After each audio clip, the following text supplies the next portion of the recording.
Assalamualaikum warahmatullahi wabarakatuh. Halo adik-adik, di video kali ini kakak akan membahas tentang materi klasifikasi makhluk hidup. Yuk simak videonya. Sebelum kita masuk ke klasifikasi makhluk hidup, ada baiknya kita mengetahui ciri-ciri makhluk hidup terlebih dahulu ya. Ciri makhluk hidup: bernapas, bergerak, baik bergerak pasif maupun gerak aktif, memerlukan makanan, tumbuh dan berkembang biak atau bereproduksi, peka terhadap rangsang, dan mengeluarkan zat sisa atau ekskresi. Jika ciri-ciri yang kakak sebutkan tadi tidak ada, berarti benda tersebut tidak termasuk ke dalam makhluk hidup.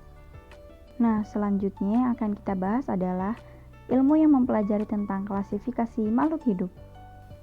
Apa itu taksonomi? Taksonomi adalah ilmu yang mempelajari tentang klasifikasi makhluk hidup.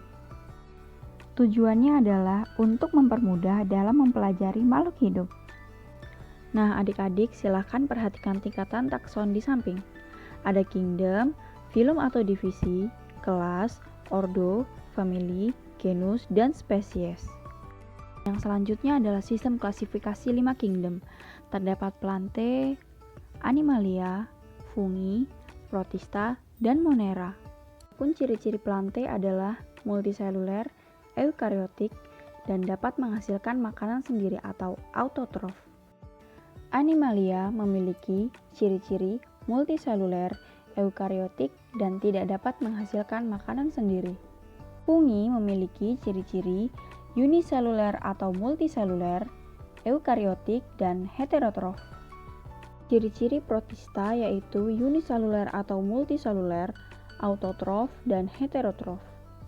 Dan yang terakhir adalah Monera, yaitu memiliki ciri-ciri uniseluler, prokaryotik, autotrof, dan heterotrof. Berikutnya, kita akan belajar tentang sistem penamaan makhluk hidup. Nama ganda atau binomial nomenklatur ditemukan oleh Carlos Linnaeus. Sistem penamaan ini harus digunakan supaya setiap makhluk hidup memiliki nama universal. Terdiri dari dua kata.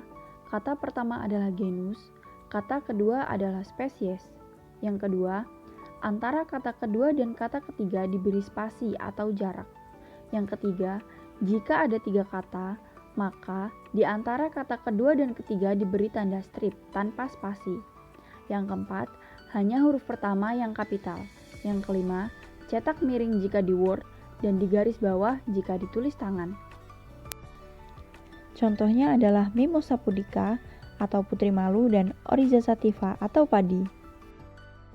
Mikroskop adalah alat yang harus ada dalam laboratorium biologi yang berfungsi untuk mengamati hal-hal mikroskopis atau kecil. Oke, kita akan mengenal bagian-bagian mikroskop. Kita mulai dari yang paling atas ya. Lensa okuler adalah lensa yang terletak dekat dengan mata. Lensa ini berfungsi untuk membentuk bayangan maya tegak diperbesar dari lensa objektif. Tabung mikroskop atau tubus adalah bagian mikroskop berbentuk tabung yang berfungsi mengatur fokus dan menghubungkan lensa okuler dengan lensa objektif.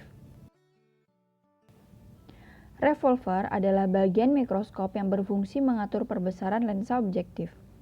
Lensa objektif adalah lensa yang berada dekat dengan objek yang diamati. Lensa ini berfungsi untuk membentuk bayangan nyata, terbalik, dan diperbesar. Meja kerja atau meja mikroskop adalah bagian mikroskop yang berfungsi untuk meletakkan objek yang diamati. Kondensor adalah bagian mikroskop yang berfungsi mengumpulkan cahaya. Bagian ini bisa diputar dan dinaik turunkan. Ada diafragma, itu bagian mikroskop yang berfungsi mengatur sedikit banyaknya cahaya yang masuk. Ada makrometer atau pemutar kasar. Ini adalah bagian mikroskop yang berfungsi menaik turunkan tabung mikroskop dengan cepat. Ada mikrometer atau pemutar halus adalah bagian mikroskop yang berfungsi menaik turunkan tabung mikroskop dengan lambat. Penjepit kaca berfungsi sebagai pelapis objek agar tidak bergeser. Lengan mikroskop berfungsi sebagai pegangan pada mikroskop. Sendi inklinasi atau pengatur sudut adalah alat atau bagian dari mikroskop yang berfungsi untuk mengatur sudut tegaknya mikroskop. Dan yang terakhir adalah kaki mikroskop berfungsi untuk menyangga atau menopang mikroskop. Nah, sampai sini udah paham kan kalau makhluk hidup itu memiliki ciri-ciri tertentu? Makhluk hidup diklasifikasikan berdasarkan ciri yang dimiliki untuk mempermudah mempelajari dan mengelompokkannya. Dan yang terakhir, penamaan makhluk hidup didasarkan pada suatu sistem yang disebut dengan binomial nomenklatur. Terima kasih yang sudah menyimak. Semoga materi yang kakak sampaikan tadi bermanfaat. Wassalamualaikum warahmatullahi wabarakatuh.